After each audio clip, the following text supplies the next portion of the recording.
Muzički sastav Hašima nastupio je u Domu kulture Studentski grad. Bend ima specifičan akustični kvalitet, kontrabas, tenor saksofon, bubnjevi i poluakustična džez gitara.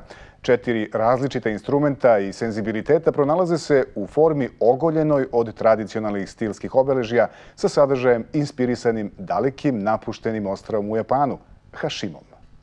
Priča o japanskom ostrvu Hašima, naseljenom krajem 19. veka kako bi se eksploatisala ruda, a potpuno napušteno 9 decenija kasnije, svojevrsno je svedočanstvo o surovom nasilju nad prirodom, o zabrinjavajućem stanju čovečanstva u kojem interesi ostavljaju dubok trag na okolinu. Fotografije ostrva inspirisale su 4 umetnika da ansambl nazovu Hašima i da umetnički rad jednim delom baziraju na sudbini napuštenog ostrva.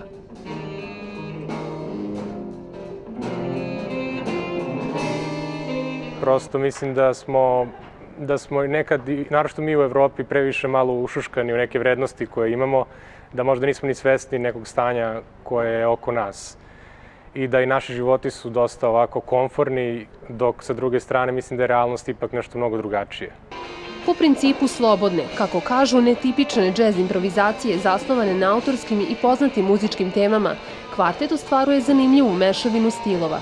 Inspiraciju između ostalog pronalaze u umetničkim filmovima, čije su segmente inkorporirali u nastup.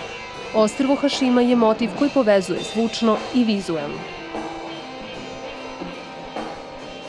Danas porušene zgrade Hašime idealno su scenografija akcionih i horor filmova, dok je grad postao turistička atrakcija.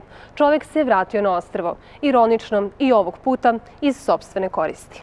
Za Kulturni dnevnik, Tamara Petković.